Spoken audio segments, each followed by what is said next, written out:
तो आज जो मैं सब्जेक्ट लेने वाला हूं that is human resource management, जिसमें मैं स्पेशलाइज्ड हूं। तो आज थोड़ा बहुत उसका ग्लिम्स बताऊंगा, थोड़ा बहुत डिटेलिंग जाएंगे कि हम एक्चुअली ये कंटेंट, ये सब्जेक्ट के अंदर क्या क्या पढ़ेंगे।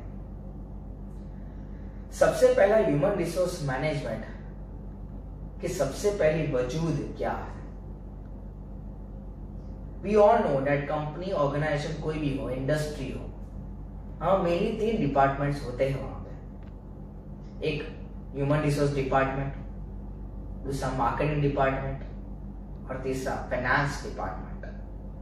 ये 3 डिपार्टमेंट कॉमनली सभी कंपनीज के अंदर होता ही है। नॉट ओनली दैट, आपको ये भी पता है कि there are 3 levels of the management we have, top level, middle level and bottom level, right. टॉप लेवल में सभी सीईओज आते हैं, एमडीज आते हैं, सभी बीओडीज आते हैं, board of directors, MDs, managing director, CEO, chief executive officer. Middle level में ये सभी डिपार्टमेंट जो मैंने 3 बताए उसके सब मैनेजर्स आते हैं, जिसमें से एचआर मैनेजर भी है, मार्केटिंग मैनेजर भी है और फाइनेंस मैनेजर भी है, वो मिडल लेवल में आते हैं। और लास्ट में बॉटम लेवल।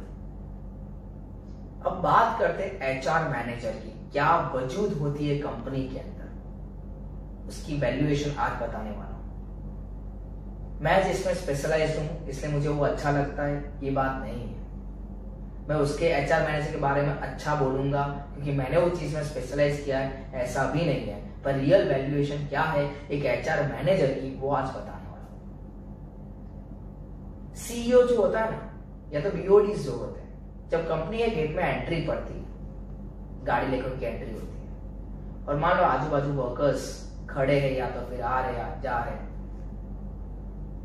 उन लोग की इतनी सलामी नहीं ठोकते जितना जब एचआर मैनेजर की गाड़ी जब एंट्री मारती है गेट में, तो एचआर मैनेजर को सबसे पहले सलामी ठोकते हैं। वर्कर्स सबसे ज्यादा मिलने जाते हैं ना, तो एचआर मैनेजर को मिलने जाते हैं। ऐसा मत समझो कि उसकी सपाटी नीचे है, मिडल लेवल इसलिए मिलने जाते हैं, ऐसा नहीं है। सलाम भी सबसे ज्यादा ठोकते हैं तो एचआर मैनेजर को ठोकते हैं, एक बार सीईओ को ना ठोके पर इसको ठोकेंगे सलाम। ये है वैल्यूएशन एचआर मैनेजर की। अब सवाल आता है दिमाग में कि सर ऐसा क्यों?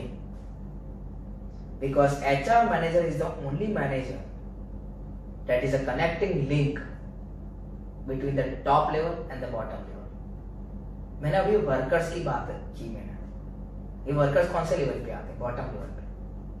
तो सबसे ज्यादा नजदीक कोई आदमी अगर वर्कर्स के होते हैं या तो एम्प्लॉयज के होते हैं, वो कोई और नहीं, वो एचआर मैनेजर है। वर्कर्स की फीलिंग्स, इमोशन, सिचुएशन समझने वाला कोई और नहीं, वो एचआर मैनेजर है। और सबसे इंपॉर्टेंट चीज कि एचआर मैनेजर ही खुद एक बंदा है जो वेजेस एंड सैलरी डिसाइड करता है of each and every workers and employees.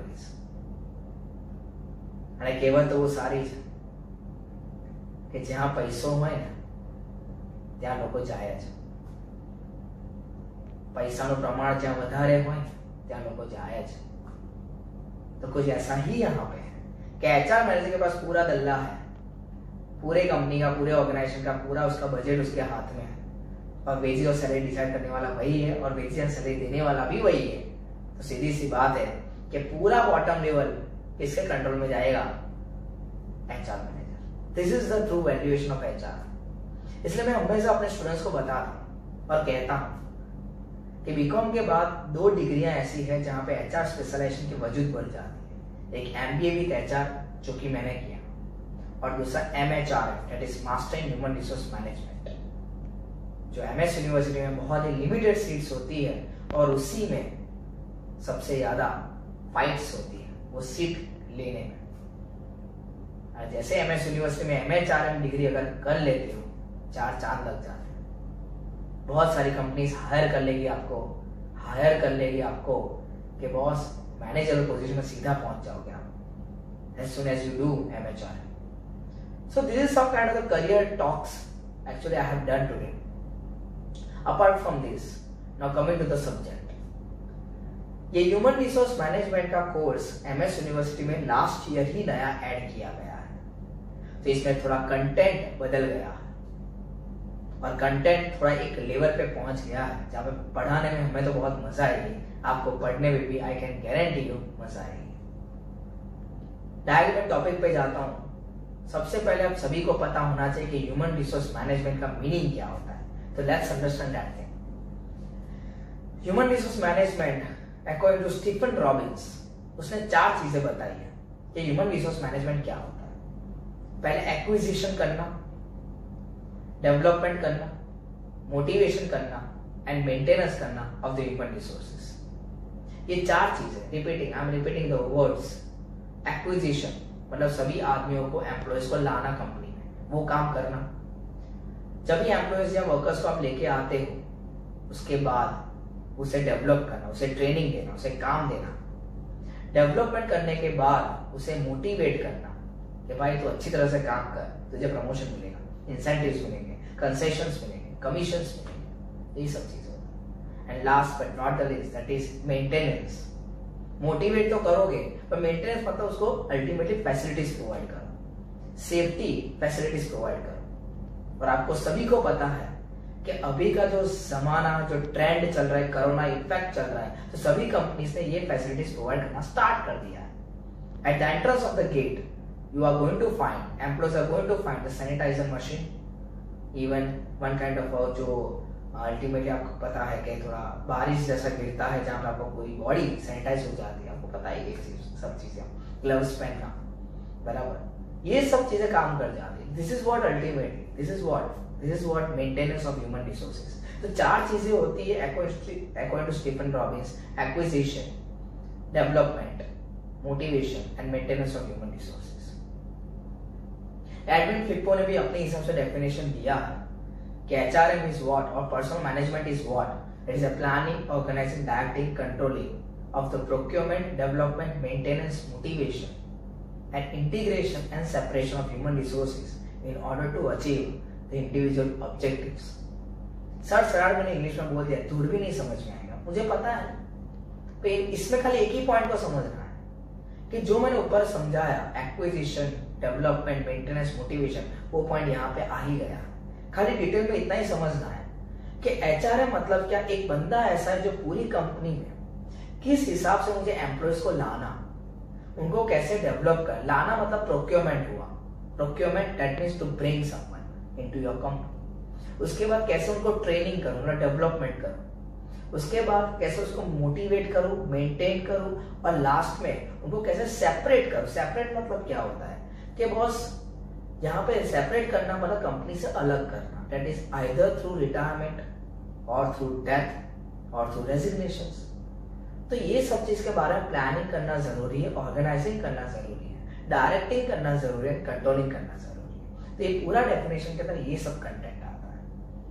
HR manager आपको लगता है ऐसा है कि बहुत इजी काम है, no boss, you are dealing with the human resources, you are dealing with the emotions of the persons. ये सब चीज काम कर जाती है HR मैनेजर के अंदर। That's all about what human resource management का मीनिंग एंड डेफिनेशन समझा है मैंने according to Stephen Robbins, and second is what Edwin फ्लिपो।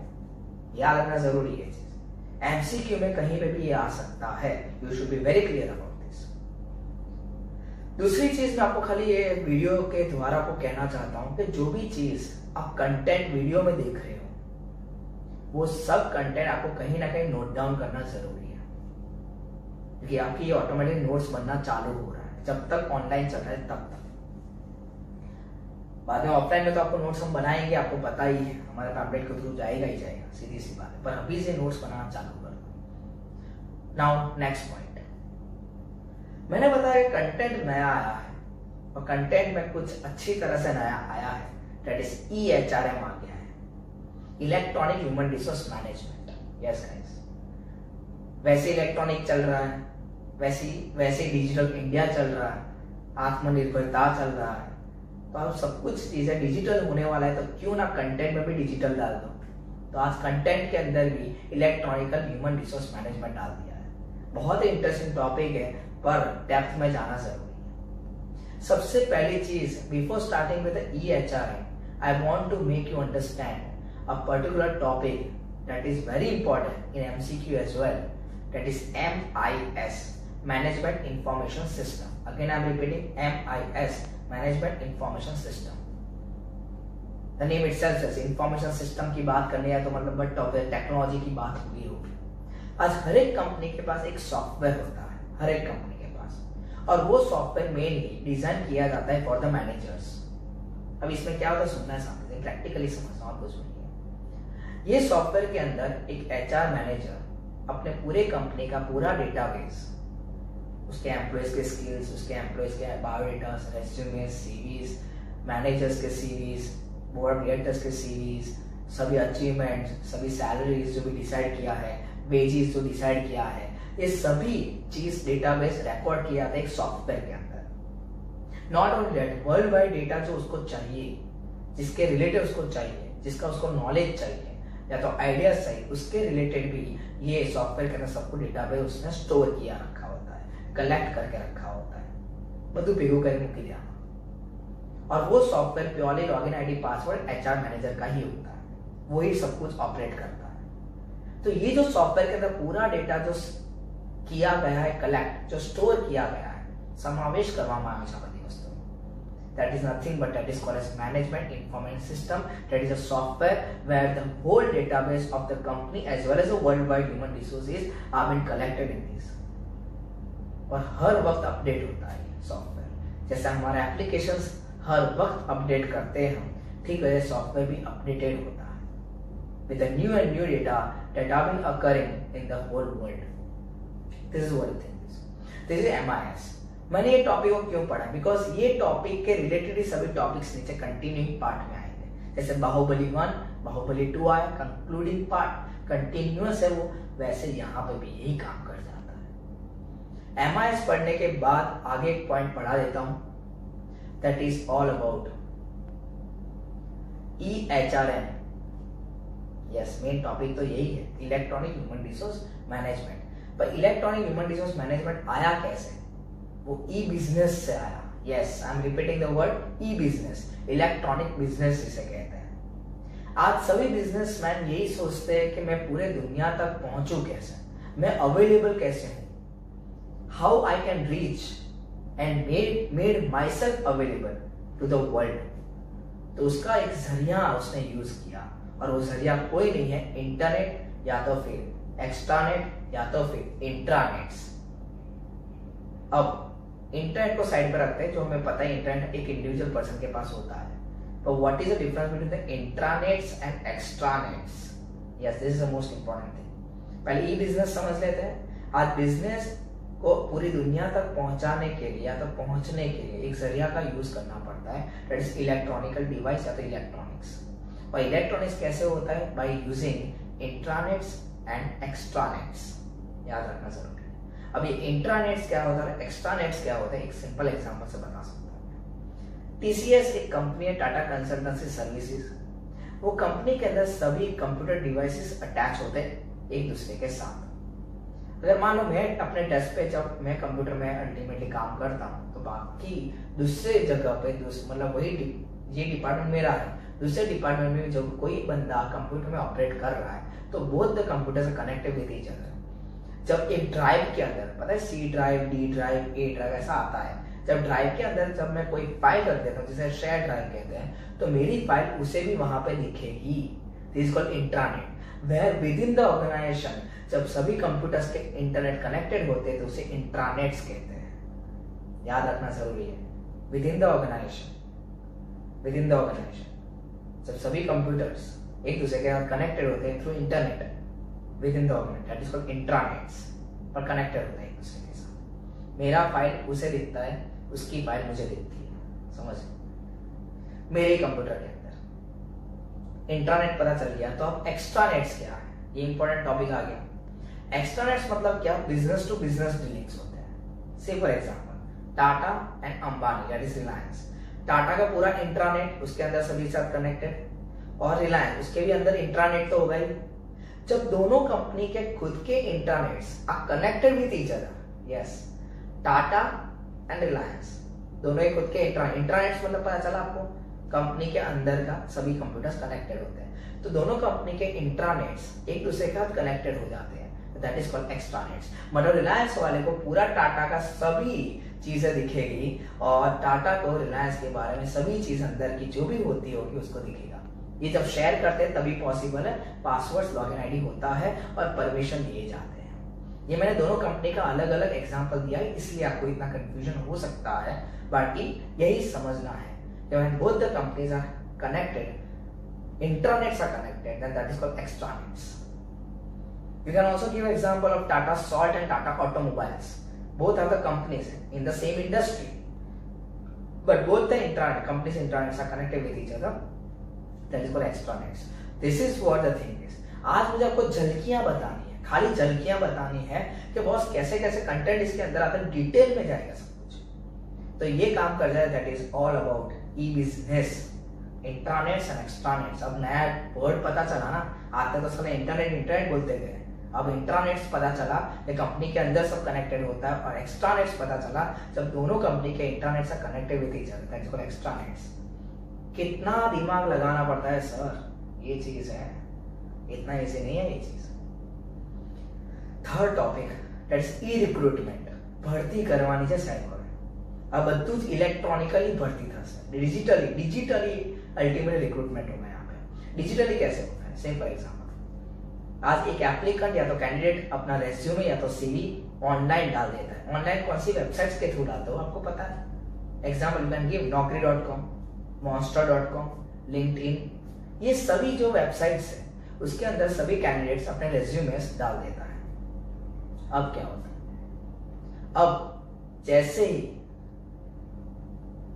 Candidate ने जो भी स्किल्स या तो फिर नॉलेज या तो बायोडाटा डाला है, उसी रिलेटेड कंपनीज के थ्रू या तो naukri.com के थ्रू उसको ईमेल पहुंच जाएगा कि भाई तेरे लिए आए इतनी इतनी कंपनीज है, you can apply this companies. सीधा भाई टू वे ट्रैफिक है इसमें. तुम लोगों को तो एक ही वे पता है, एक ही तरफा तो प्यार करते हो आप लोग, दो तरफा प्यार करना है. तो दो तरफा प्यार कैसे, कंपनीज भी अपना खुद के एडवर्टीजमेंट naukri.com या monster.com में डाल देता है, तो उसको कौन से लेवल के कौन से स्किल्स के उनको एम्प्लॉइज चाहिए. तो यहाँ पे naukri.com उनको भी पोर्टल्स प्रोवाइड करता है कि बॉस टेंशन ना ले कि तुझे जैसे कैंडिडेट चाहिए वो भी तेरे को मेल कर देता हूँ, तो कंपनी वाले को भी पता चल जाए कि मेरे लायक कौन से कैंडिडेट्स हैं.